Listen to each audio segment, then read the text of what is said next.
Hi friends, मुठ्ठल Joshi. या व्हिडिओमध्ये आपण कामगार विभागामध्ये विविध पदांची भरती निघालेली आहे. त्यामध्ये 40 प्रश्न हे कामगार कायद्यांवर विचारले जाणार आहेत. 40 प्रश्न आणि 80 मार्क आहेत त्यासाठी. त्यामुळं अतिशय महत्त्वाचा हा विषय आहे. तर कामगार कायद्यावर आधारित सराव पेपर दुसरा आपण या व्हिडिओमध्ये पाहणार आहोत. आणि या व्हिडिओमध्ये एकूण 25 वस्तुनिष्ठ प्रश्न आपण पाहणार आहोत. पहिल्या व्हिडिओमध्ये सुद्धा 25 वस्तुनिष्ठ प्रश्न पाहिलेले आहेत. आणि कामगार कायद्याचे याच्या आधी पण मी 4-5 व्हिडिओ बनवलेले आहेत. ते सगळे व्हिडिओ तुम्हाला कुठे पाहता येतील? तर आपलं जे विठ्ठल जोशी यूट्यूब चॅनल आहे ना, ते ओपन केल्यानंतर प्लेलिस्ट ओपन करा. कामगार विभागाच्या प्लेलिस्टमध्ये तुम्हाला अगोदरचे झालेले सगळे व्हिडिओ पाहता येतील. आणि हे सगळेच्या सगळे प्रश्न जे 25 प्रश्न आहेत आजच्या व्हिडिओमधील, ते खाजगी सुरक्षा रक्षक अधिनियम 1981 याच्यावर आधारित आहेत. तर व्हिडिओ शेवटपर्यंत पहा. या व्हिडिओला सर्वांनी लाईक करा, शेअर करा आणि विठ्ठल जोशी जे आपलं यूट्यूब चॅनल आहे ते सबस्क्राईब करा. तसंच जर तुम्हाला कामगार आयुक्तालयासाठी रेकॉर्डेड व्हिडिओ कोर्स घ्यायचा असेल तर प्ले स्टोअरवरून विठ्ठल जोशी ॲप डाउनलोड करा आणि कामगार आयुक्तालय रेकॉर्डेड व्हिडिओ कोर्स विकत घ्या. फक्त 500+ GST इतक्या कमी फीमध्ये हा कोर्स उपलब्ध करून दिलेला आहे. याच्यामध्ये कामगार कायदे, सामान्य ज्ञान, मराठी व्याकरण, इंग्लिश ग्रामर, गणित, बुद्धिमत्ता या सगळ्यांचे रेकॉर्डेड व्हिडिओ दिलेले आहेत आणि निश्चितच तुम्हाला परीक्षेमध्ये फायदा होईल. चला तर मग आता पहिला प्रश्न आपण पाहूयात. आणि पहिला प्रश्न आहे पहा, म्हणजे 26 नंबर का दिसते? तर 25 पर्यंतचे प्रश्न आपण ऑलरेडी पाहिलेले आहे, त्यामुळं हा 26 नंबर दिसते. तर सुरक्षा रक्षकाला गणवेश पुरवण्याची जबाबदारी कोणाची आहे? आता जे सुरक्षा रक्षक असतात ना, त्यांना गणवेश पुरवण्याची जी जबाबदारी असते ना, ती एकतर मंडळाची असते किंवा मालकाची असते. जे काही ठरलेलं आहे त्या योजनेनुसार किंवा नियमानुसार एकतर मंडळ किंवा मालक दोघांपैकी कोणाची तरी जबाबदारी असते. ते ठरवलं जातं की मंडळाने पुरवायचे का मालकाने पुरवायचे ते. चला त्याच्या पुढे आता पुढचा प्रश्न आपण पाहूयात. एकच मिनिट या. अरे काय झालंय? चला पुढचा प्रश्न आहे पहा आता. 27 नंबरचा प्रश्न आहे. सुरक्षा रक्षकाचा कामाचा कालावधी कोण ठरवते? आता कामाचा जो कालावधी आहे तो किती तासांचा असावा हे ठरवण्याचा अधिकार कोणाला आहे?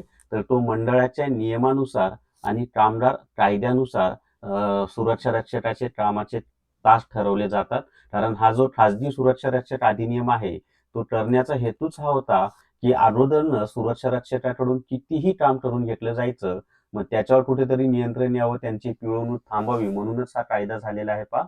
लेवी रकमेत बदल करण्याचा अधिकार कोणाला आहे? आता लेवी मी तुम्हाला सांगितलं होतं की जे मालक आहेत त्या मालकाकडून काही रक्कम हे खाजगी सुरक्षा रक्षक मंडळाला दिली जाते. त्यालाच लेवी असं म्हटलं जातं आणि या लेवीमधूनच प्रशासकीय खर्च भागवला जातो. तसंच जे सुरक्षा रक्षक असतात त्यांच्यासाठी कल्याणकारी योजना राबवल्या जातात.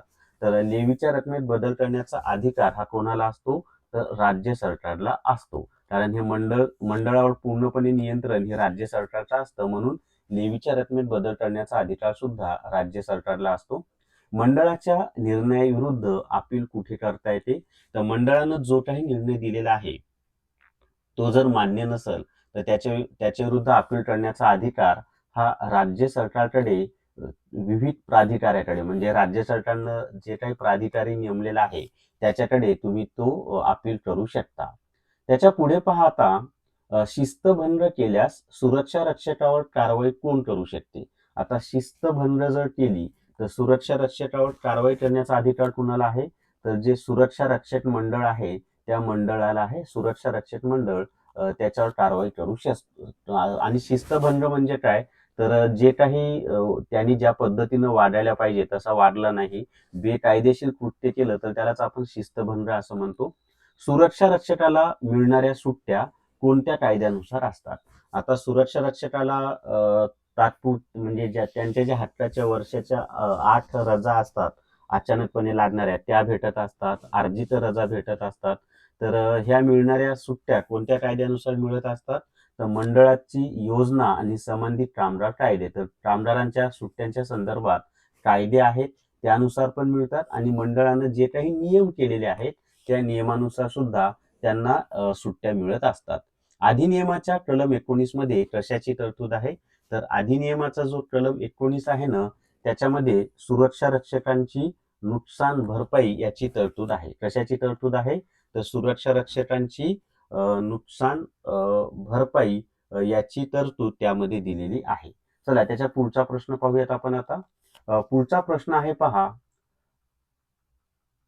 सुरक्षा रक्षकांसाठी वैद्यकीय सुविधा पुरवणे हे मंडळाचे कर्तव्य आहे का? आता सुरक्षा रक्षकांसाठी वैद्यकीय सुविधा पुरवणे हे मंडळाचं कर्तव्य आहे का?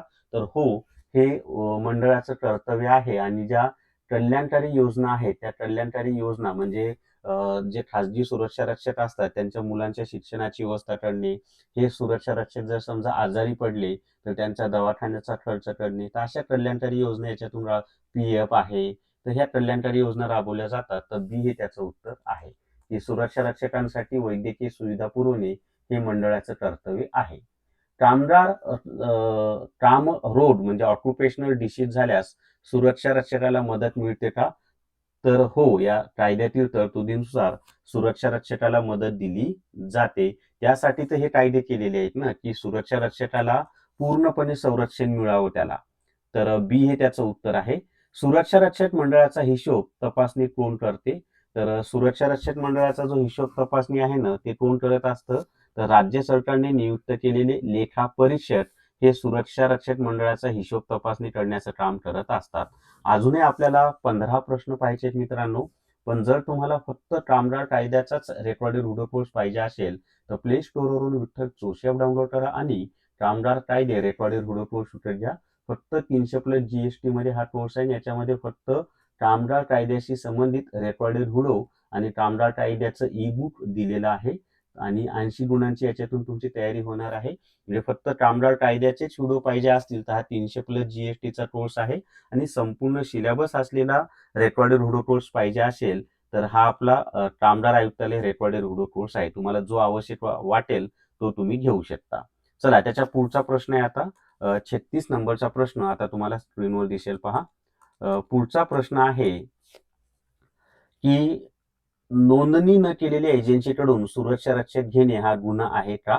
तर हो, नोंदणी या ठिकाणी पाहता हो, कायद्यानुसार तो गुन्हा आहे, की नोंदणी केलेले जे सुरक्षा रक्षक आहे किंवा नोंदणी केलेली जी एजन्सी आहे, त्यांच्याकडूनच सुरक्षा रक्षक मालकाने घेतले पाहिजे असा नियम आहे. सुरक्षा रक्षकाचा मृत्यू ड्युटीवर असताना झाल्यास नुकसान भरपाईची जबाबदारी कोणाची? आता सुरक्षा रक्षकाचा मृत्यू जर ड्युटीवर असताना झाला ना, तर नुकसान भरपाई देण्याची जबाबदारी ही मंडळाची असते. मग त्याच्यासाठी त्यांचा विमा काढलेला असतो किंवा मी तुम्हाला सांगितलं कल्याणकारी योजना जी लेव्ही वगैरे घेतली जाते ना मालकांकडून, तर त्या रकमेतून त्यांना ती नुकसान भरपाई दिली जाते. पण शक्यतो विमा काढलेला असतो. मग त्या विम्याच्या रकमेतून त्यांना ती नुकसान भरपाई दिली जाते. मंडळाच्या सदस्यांचा कार्यकाळ सामान्यतः किती असतो? जे सुरक्षा रक्षक मंडळ आहे ना, त्याचे जे सदस्य आहेत म्हणजे त्याच्यावर राज्य सरकारचे प्रतिनिधी असतात, मालकांचे प्रतिनिधी असतात आणि सुरक्षा रक्षकांचे सुद्धा प्रतिनिधी असतात. तर त्यांचा कालावधी हा सामान्यतः 3 वर्षांचा असतो. किती असतो? तर 3 वर्षांचा असतो. 3 वर्ष हे त्याचं उत्तर आहे. आणि राज्य सरकारच्या अधिसूचनेनुसार त्यामध्ये बदल पण होऊ शकतो, पण नियम आहे 3 वर्षाचा. सुरक्षा रक्षकाच्या पगारातून लेव्ही कापली जाते का? तर आता ही जी लेव्ही आहे ना, मी तुम्हाला आधीच सांगितलेलं आहे, की लेव्ही ही मालकाकडून घेतली जाते. तर सुरक्षा रक्षकाच्या पगारातून लेव्ही कापली जात नाही. लेव्ही ही मालकाने द्यायची असते. त्याचं मी तुम्हाला आधीच त्याची माहिती छानपैकी दिलेली आहे. आता परत ती काही माहिती देत नाही. सुरक्षा रक्षक मंडळाकडे किती वर्षातून एकदा नूतनीकरण करावे लागते. आपण त्याला रिन्यू म्हणतो पहा. म्हणजे तुम्ही एकदा नोंदणी केली, तर परत किती वर्षांनी ती त्या नोंदणीचं नूतनीकरण करावं लागतं. तर ते आहे पहा 3 वर्ष आणि लक्षात ठेवायला सोपं आहे की नाही, की मंडळाचे जे सदस्य आहेत त्यांचा कालावधी किती वर्षांचा आहे? 3 वर्षांचा आणि जे आपण नोंदणी केली तर त्याचं नूतनीकरण किती वर्षांनी केलं जातं? तर 3 वर्षांनी केलं जातं. तर 3 वर्षे हे या ठिकाणी लक्षात ठेवा तुम्ही. अतिशय महत्वाचं आहे ते. या कायद्याचा फायदा कोणाला होतो? तर या कायद्याचा फायदा ऑब्व्हियसली कुणासाठी आहे हा कायदा? तर शोषणापासून सुरक्षा रक्षकांचे संरक्षण होते आणि मालकांना अधिकृत रक्षक मिळतात. म्हणजे सुरक्षा रक्षकांचाही फायदा होतो आणि मालकांचाही फायदा होतो. तर सी हे त्याचं उत्तर आहे. आणि या कायद्याचा हेतूच तर हा आहे ना, की शोषणापासून सुरक्षा रक्षकांचं रक्षण करणे. तर ग्रॅज्युटी मिळण्यास सुरक्षा रक्षक पात्र आहे का? तर हो, ग्रॅज्युटी मिळण्यासाठी हे सुरक्षा रक्षक पात्र आहेत. परंतु तुम्ही नोंदणी केली आणि सर्व्हिस केली की लगेच ग्रॅज्युटी मिळत नाही. तर ठराविक सेवाकाळ पूर्ण केल्यानंतरच ते सुरक्षा रक्षकांना ग्रॅज्युटी मिळत असते. आणि ही ग्रॅज्युटी कशातून दिली जाते, तर मालकांकडून मालकांकडून जी लेवी जमा केली जाते ना, त्याच्यातून ग्रॅज्युटी दिली जाते.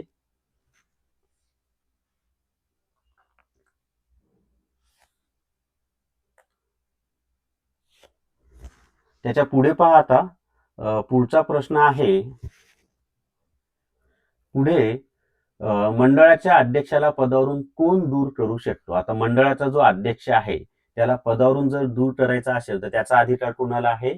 तर तो अधिकार आहे राज्य सरकारला. म्हणजे मंडळाच्या संदर्भात जे काही निर्णय घ्यायचे आहेत त्याचे पूर्ण अधिकार हे कोणाला आहेत? राज्य सरकारला आहेत, एवढं लक्षात ठेवा. महाराष्ट्र खाजगी सुरक्षा रक्षक अधिनियम 1981च्या कोणत्या कलमात व्याख्या दिल्या आहेत? तर व्याख्या म्हणलं की एक कायम लक्षात ठेवायचं, कलम 2 मध्ये काय दिलेल्या असतात?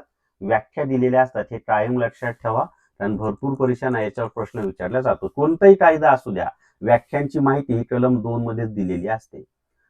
सुरक्षा रक्षकाला कामावर ठेवण्यापूर्वी पोलीस पडताळणी आवश्यक आहे का? तर हो, की सुरक्षा रक्षकाला कामावर ठेवण्याआधी त्याची पोलीस पडताळणी करावी लागते.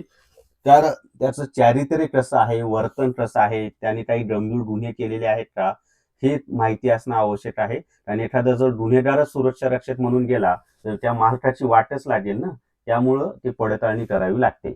मंडळाचा वार्षिक अहवाल कोणाकडे सादर केला जातो? तर मंडळाचा जो वार्षिक अहवाल आहे ना, तो राज्य विधिमंडळामध्ये सादर केला जातो. हे त्याचं उत्तर आहे, राज्य विधिमंडळ यांच्याकडे तो वार्षिक अहवाल सादर केला जातो. एखाद्या सुरक्षा रक्षकाने चुकीची माहिती देऊन नोंदणी केली तर काय होते? तर त्याची नोंदणी रद्द होऊ शकते आणि त्याच्यावर कारवाई सुद्धा होऊ शकते. त्यामुळं चुकीची माहिती ही सुरक्षा रक्षकांना देता येत नाही, कारण नोंदणी पण रद्द होऊ शकते आणि त्यांच्यावर कारवाई सुद्धा केली जाऊ शकते. कल्याणकारी निधी कशासाठी वापरला जातो? तर वर पण मी तुम्हाला सांगितले पहा, की कल्याणकारी निधी हा शैक्षणिक मदतीसाठी दिला जातो, वैद्यकीय मदतीसाठी दिला जातो आणि अंत्यसंस्कारासाठी सुद्धा दिला जातो. म्हणजे कामगाराचं जर निधन झालं तर घरच्यांकडे पैसे, अंत्यसंस्कारासाठी पैसे नसतील तर त्यासाठी सुद्धा दिला जातो. त्याच्या पुढे सुरक्षा रक्षकाला देण्यात येणारे ओळखपत्र कोण देते? तर ऑब्व्हियसली सुरक्षा रक्षकाला देण्यात येणारे जे ओळखपत्र आहे ते कुणामार्फत दिलं जाणार आहे?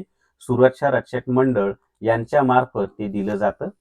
त्याच्या पुढे पाहता, या कायद्याअंतर्गत एम्प्लॉयर मध्ये कोणाचा समावेश होतो?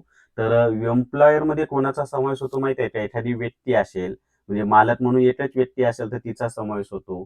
त्यानंतर एखादी संस्था असेल, मग ती पतसंस्था असू शकते, काही असो, सहकारी सूतगिरणी असू शकते, कोणतीही संस्था असू शकते, कंपनी असू शकते किंवा महामंडळ, जे सुरक्षा रक्षक कामावर ठेवतात यापैकी कोणाचाही समावेश हा कशामध्ये होत असतो? एम्प्लॉयर म्हणून होत असतो. तर सी हे त्याचं उत्तर आहे. आणि जर तुम्हाला कामगार आयुक्तालयाचा संपूर्ण सिलेबस असलेला रेकॉर्डेड व्हिडिओ कोर्स घ्यायचा असेल तर प्ले स्टोअरवरून विठ्ठल जोशी ॲप डाउनलोड करा आणि कामगार आयुक्तालय रेकॉर्डेड व्हिडिओ कोर्स विकत घ्या. याची फी फक्त 500 प्लस GST आहे. आणि जर नुसते कामगार कायद्याचाच रेकॉर्डेड व्हिडिओ कोर्स पाहिजे असेल तर त्याची फी फक्त 300 प्लस GST आहे. तोही विठ्ठल जोशी ॲप डाउनलोड केल्यानंतर सरळ सेवा भरतीच्या फोल्डरमध्ये उपलब्ध आहे.